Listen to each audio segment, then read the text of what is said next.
Wiese. Thank you, sir. Thank you. Fellow Toastmasters, so what did the dragon say to the knight in shining armor? Oh no, more canned food. Now this is a story of King Arthur and his famous knights when they went down into France to find a quest, because they had already solved all of the problems in England. So they were down there and they heard about this horrible woman, this hag, this green ugly witch that was terrorizing the King of France. And they thought, okay, maybe we should go and get rid of this queen. That could be our next quest. So they found out where she was and they started marching towards her castle. And they came to the bottom of this hill. And at the bottom of the hill was this no trespassing sign. And they all laughed and said, yeah, we don't pay attention to those. If we paid attention to those, we'd never solve any of our quests. So they kept walking up the hill. And then they saw statues of other, what looked like French knights who had been turned to stone. And they started laughing a little bit nervously, but they kept pressing on. And when they got to the top of the hill, they saw this huge, ugly, enormously powerful castle with gargoyles that were alive, that had cauldrons of steaming pitch and oil. And it had this moat. And you know, a moat protects a castle in a roundabout way. And it had the drawbridge laid down over the moat, and the portcullis was up, and it looked like they had a straight shot to go in, even though they had all of these skeletons that were out there with arrows looking at them through their ghostly dark eyes. And they figured, wow, it's almost like they were expecting us, but the way's open. So they tried to sneak inside. And as soon as they got in past the portcullis falls down, traps them in. The one in front falls down. And the door opens and they fall down into the moat about 10 feet down below. And they start swimming and they have to cut off all of their armor in order to stop drowning because it would weigh them to the ground. And thank God Circumference was there with them. Circumference was like a lifeboat for them. He actually floated. And you know why Circumference was so big? It was all that pie. So they were hanging on to Circumference in order not to drown. And 2 or 3 hours later, who should come but this ugly green hag with a big long nose and spotted face, and she had this big wart on her nose, and she comes in and says, "Ah, my pretties, I see you down there. Is this the best that Western civilization has to offer? You got caught pretty easily, didn't you? So, what are you here for? Why did you sneak past my no trespassing sign?" And King Arthur says, "Well, we heard rumors that there was some ugly witch around here that we would have to dispatch. You wouldn't happen to know where she lives, would you?" And she said, "What, are you blind? Oh, that was a semi-compliment. Oh, I haven't had a semi-compliment in years. Well, what is it that you want?" Well, King Arthur explained, "We're trying to find the witch so that we can ask her to leave this countryside that doesn't seem to like her." And the woman looks down and says, "Well, you're caught now, and I don't believe you are here to be nice. You've got all your armor down there at the bottom. You've got your swords. You've got your spears. I think you guys have had it. I should just let you all drown." And she turns around and starts walking away, and King Arthur says, No. What? There must be something that we could give you. How about extra land in England? How about a new castle that will rival this one?" And the witch turns around and says, "Well, I don't need any new lands. I like the lands I already have. And besides, it's hard to keep track of even these. There's homeless people all the time I have to keep pushing off my land. It's a mess down there. It's really tough. And about castles, I like this castle. I've got all the security I need. I don't need another castle." And King Arthur says, "Oh, don't let us drown. There must be something we can do for you, something that we can provide." And the queen thinks about it for a second and says, "You know what I could use? I could use a husband. Yes, I could use a husband." And one of the knights turned to the other and says, "I think I'd rather drown." And the queen the witch overhears and says, "That can be arranged if you insult me one more time. Now here's the deal. You guys, I'll give you a quest. King Arthur can stay here for a year and be with me, and it's up to you guys to go out and find out what it is that women want. And if you can discover the answer and bring it back, then I will let you all go. If not, then I get to choose which one of you I'm going to marry. I don't want just any of you, I want the best. So you all are going to have to pledge for my hand in marriage, and then I'll choose the best. So, are you up to that challenge, or do you want to drown? And the knights sort of look at each other and say, well, I don't know, what do you think? Well, I don't know, what do you think? And finally the king says, we will accept your challenge. By the way, I could really use somebody to talk to since I don't speak French. Can I at least have one of my knights join me? And she said, sure, that'll be one less to go out and try and find the answer to the quest. Which guy do you want to have for the next year? He said, well, I'm sort of concerned about my security with all of these skeletons running around, so I'd like to have surveillance join me. Surveillance. So he said to the rest, she said to the rest of them, do I have your oath you'll be back here in a year? And they all said, yeah, okay, yes. So he said, fine.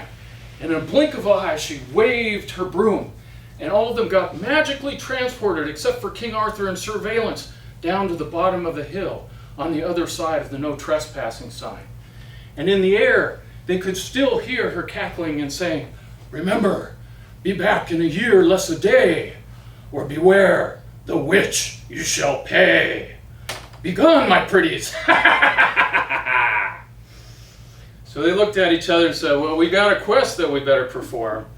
So they started scattering to all portions of the empire, going every which way, and this is when they actually satisfied a lot of what they're remembered for, all of their famous exploits.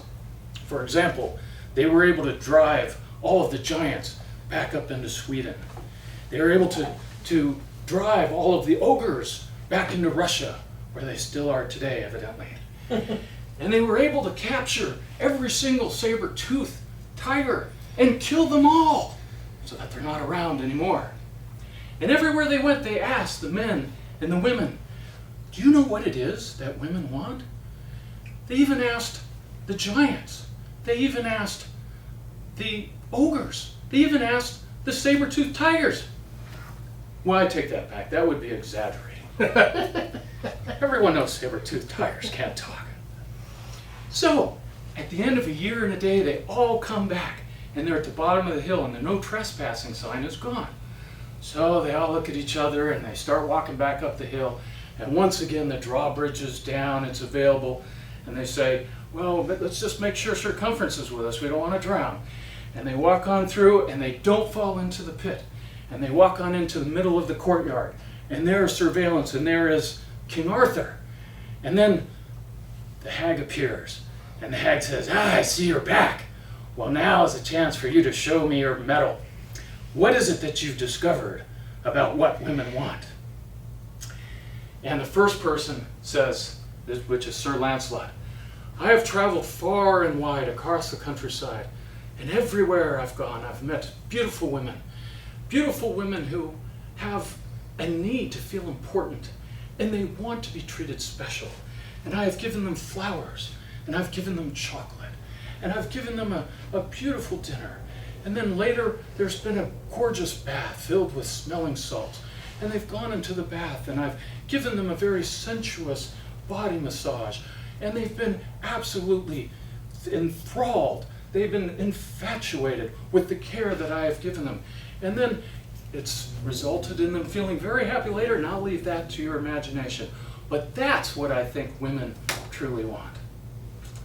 And the hag said, well, I can understand how a man like you might attract those types of women who want that all the time. And it's true. A lot of women do like to feel special, and they do like to be treated like that on occasion. But certainly not all the time. Otherwise it wouldn't be special. And certainly not unless it's the right night. They want to be with the person that they want to be with.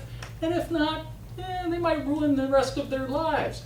So even though you've got a portion of the answer, I don't think in all cases, in all times, that that's really all that women want.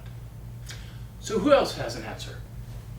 And Circumference comes up and says, I know, they want a 7-course meal, as much as they can eat, like a huge buffet, like on a cruise ship, someday in the future when they have cruise ships. They want just beautiful food. Everyone wants food, and they can love it just like I do. And the queen says, well, that's true.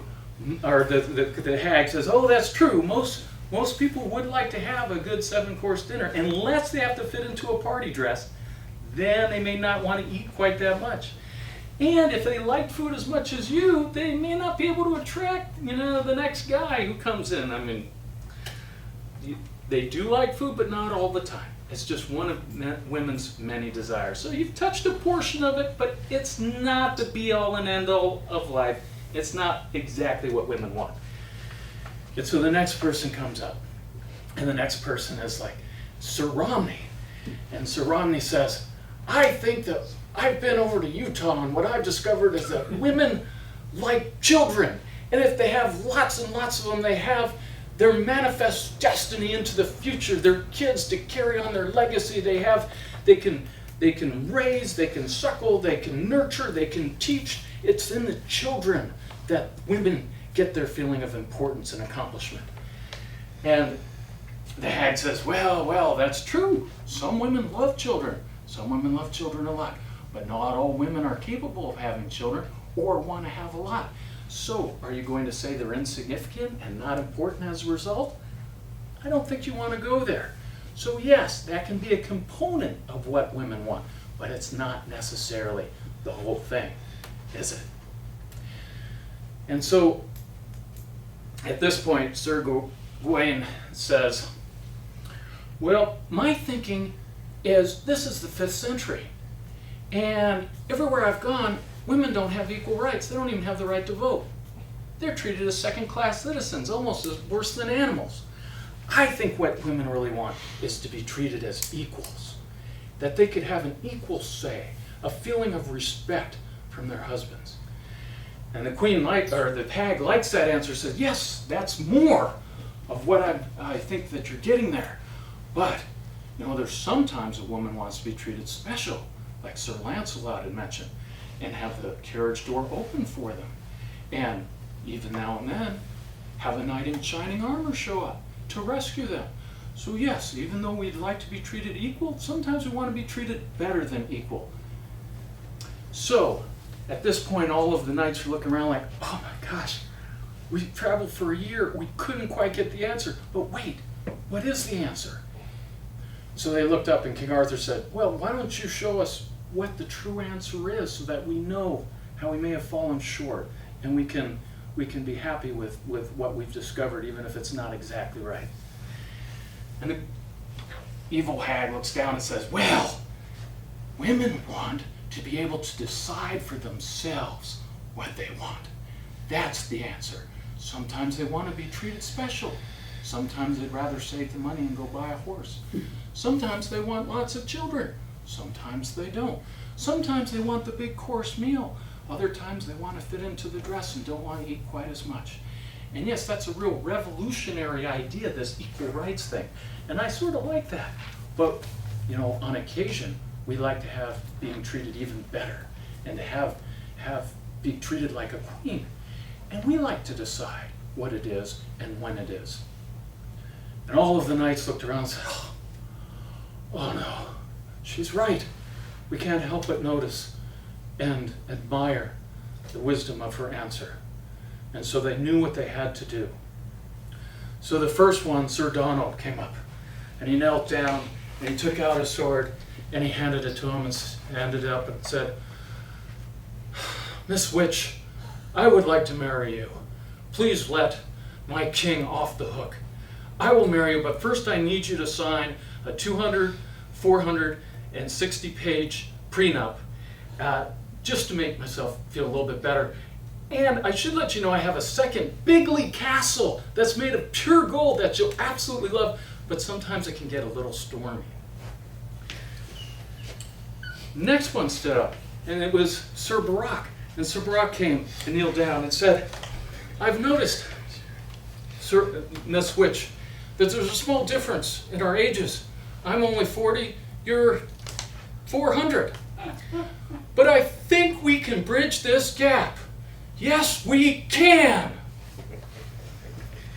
And then Sir Clinton came forward and kneeled down and offered the sword and said, I would like to marry you and let off the hook my King Arthur. And I just want you to know there's some rumors out there that I fathered a couple illegitimate children, but I did not have sex with that woman. And every now and then I have smoked some things I shouldn't have, but I did not inhale. And then Ronald Reagan came up, or Sir Reagan, and he kneeled down and said, I would like to marry you also. I sense that there is a wall of mysterious ignorance between you and I. Miss Witch, tear down that wall. And then Sir Gore came and he kneeled down and he said, I've been looking for someone to share my story with for a long time. You know how I lost the election? And I can speak for days and months and years all about how I lost that election. I am so looking forward to this. And the times when I have to actually go take a potty break, my best friend Hillary will come in and fill in the gaps. And then Sir Maverick, he came down and kneeled and said, I will take care of you and be as loyal to you as I was to Lady Palin. And then Sir Cosby came and said, I guess I should marry you also as long as you turn down the candlelight and you allow me to make your mixed drinks. And I should let you know there's absolutely nothing to eat in my castle except for 14 refrigerators filled with Jell-O. And then Sir Bush came, and he was the last knight to kneel down. Well, almost the last. And he said, I would just like you to read my lips. I will marry you, and your virginal maidenhood shall not stand. And then Sir Lancelot went down and said, I'll marry you. Oh, Queen Guinevere is going to be so upset with me. And then finally, Sir Gawain, he knelt down and he was sort of shocked and ashamed at some of these answers. And he said to the witch, you know, you have an internal beauty similar to us knights. You share a desire and a love of wisdom, as you showed in your answer. And that internal beauty is attractive and infatuating. And it's, perhaps we're not in love with each other, but I think we can build on that. I think we can build on our mutual love of virtue. I would like you to sincerely consider me in holy matrimony for the rest of your life. And the hag looked down there and said, well, I've heard all of these proposals, and I have to say most of them sound fairly insincere, but there was one that sounded like it might be the beginning of a good life. Sir Gawain, I accept your proposal. We'll get married tonight at sundown. The rest of you, get ready. So the rest of them went to get ready for the wedding, and at sundown, they all got together, and the greed hag was in her white dress at the front, and King Arthur was with Sir Gawain up there near the altar. And as the hag started coming down with her broom, all of a sudden the light went down, and she started to turn from green into a beautiful blonde with long hair, and her broom turned into a scepter, and she went from ugly on the outside but beautiful on the inside to beautiful all over. And by the time she got down to the end, Sir Gawain said, wow, this is awesome. How did this happen? She said, well, on my wedding day, I'm allowed to choose what I want to do for the rest of my life. And I will give you a choice. Would you like me to be beautiful during the day and ugly at night? Or would you like me to be ugly at day and beautiful at night? It's your choice. So I'm going to ask you in the audience, who thinks, as Sir Gawain did, as he turned to the audience, who thinks we should have her be beautiful during the day? Anyone? Anyone for beautiful during the day? Anyone? How about beautiful at night? Beautiful at night when they can be alone together and enjoy it. And does anyone else have another idea? Well, Sir Gawain turned to the witch who was now beautiful and said, I'll tell you what my choice is. I'm going to let you decide, because I paid attention. You decide when you want to be beautiful and when you don't. And the hag, who had now turned into queen, said, "That's the right answer. Well, I am now going to choose to be beautiful to you all the time, except when you really, really deserve it. And then I'll be ugly." And so, what's the moral of this story? If you treat a woman like a queen, she will be beautiful to you all the time. And if you don't, things will turn ugly fast. And so, they kissed, they got married, they had 6 children, and they lived happily ever after. Thank you.